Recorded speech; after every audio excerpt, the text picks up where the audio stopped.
আমি বললাম চট্টগ্রাম বন্দরটা হলো বাংলাদেশের অর্থনীতির হৃৎপিণ্ড। সেভেন সিস্টার যদি এটার সঙ্গে সংযুক্ত হয় তারাও লাভবান হবে, আমরাও লাভবান হব। এই হৃৎপিণ্ডকে বাদ দিয়ে চললে যারা এটাতে বাদ দেবে তারা ক্ষতিগ্রস্ত হবে, রক্ত সঞ্চালন হবে না সেখানে, অর্থনৈতিক সঞ্চালন হবে না সেখানে। এবং তার সঙ্গে আবার যোগ করলাম এটা শুধু হৃৎপিণ্ড বাংলাদেশের জন্য না, আশেপাশের দেশগুলোর সঙ্গে সংযুক্ত। যে কারণে নেপালের কথা বললাম, ভুটানের কথা বললাম, সেভেন সিস্টার্সের কথা বললাম, সবার জন্য হৃৎপিণ্ড একটাই। নেপালের জন্য হৃৎপিণ্ডই নেই, কাজে আমাদের হৃৎপিণ্ড দিয়ে তাকে চালতে হবে। আমরা তাকে সেই সংযুক্ত করতে চাই, এটা আমাদেরও লাভ, তাদেরও লাভ, আমাদেরও লাভ। এটা এমন নয় যে তাদের মেহেরবানি করে, মেহেরবানির বিষয় না। এই হৃৎপিণ্ড যদি সংযুক্ত হয় সেও লাভবান হবে, আমরাও লাভবান হব। ভুটান যদি এটার সঙ্গে সংযুক্ত হয় সেও লাভবান হবে, আমরাও লাভবান হব। সেভেন সিস্টার যদি এটার সঙ্গে সংযুক্ত হয় তারাও লাভবান হবে, আমরাও লাভবান হব। এই হৃৎপিণ্ডকে বাদ দিয়ে চললে যারা এটাতে বাদ দেবে তারা ক্ষতিগ্রস্ত হবে, রক্ত সঞ্চালন হবে না সেখানে, অর্থনৈতিক সঞ্চালন হবে না সেখানে।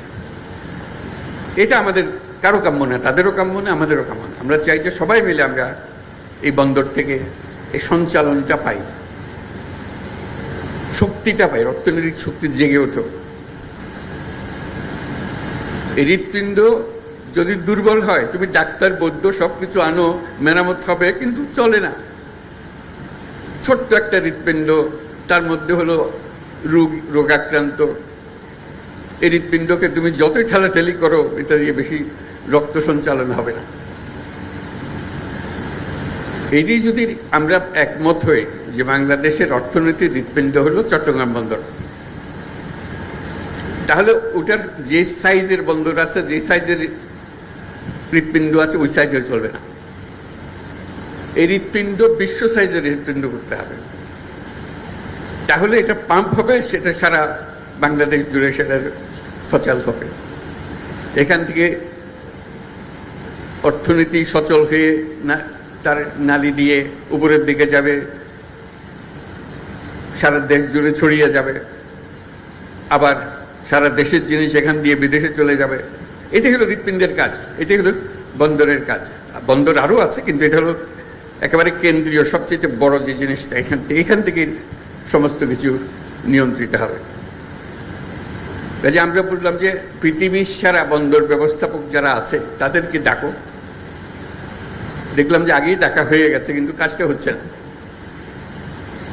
আমি বারে বারে সবার কাছে আবেদন করছি, এটা তাড়াতাড়ি করে ফেলো। যত দিন যাবে আমরা এই হৃৎপিণ্ডকে আর ওইভাবে স্থাপন করতে পারবো না। আমাদের যে সুযোগ আছে, এই সুযোগে আমরা হৃৎপিণ্ডকে ওই সাইজের, যে সাইজে আমরা কল্পনা করি বাংলাদেশের অর্থনীতি দাঁড়াবে, বাংলাদেশের ভবিষ্যৎ পরিবর্তন হয়ে যাবে, এটা পরিবর্তন না করে বাংলাদেশের কোনো অর্থনৈতিক পরিবর্তন সম্ভব না। কাজে আমাদের কাছে এটার পেছনে যেতে হবে। মাঝে মাঝে প্রশ্ন শুনি যে বিদেশিকে দিয়ে দেওয়া হচ্ছে। আপনারা ইন্ডিয়াতে স্বাস্থ্যের জন্য যান না? দলে দলে যান, যখন বন্ধ করে দিয়েছে হাহাকার কেন যেতে দিচ্ছে না? যেতে আমরা এখানে স্বাস্থ্য নাই, স্বাস্থ্যের জন্য শুধু যান। কাগজ উল্টালে দেখা যায় নেতারা সিঙ্গাপুরে চিকিৎসার জন্য যাচ্ছে, ব্যাংককে চিকিৎসার জন্য যাচ্ছে, কিন্তু বন্দর না, না এখানে আর কেউ আসতে পারবে না।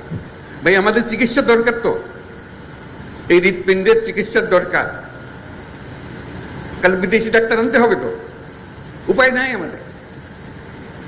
আমাদেরকে সবচেয়ে সেরা চিকিৎসক এটার পেছনে দিতে হবে, যাতে এই হৃৎপিণ্ড বিরাট এখানে আমাদের বানিয়ে দিতে পারে, কোনো রকম সমস্যা যেন আমাদের না হয় কোনো কাল। এই হৃৎপিণ্ড ক্রমাগত মজবুত হবে, ক্রমাগত শক্তিশালী হবে, ক্রমাগত বৃহত্তর হবে। সেটার নামই তো হলো জাতি।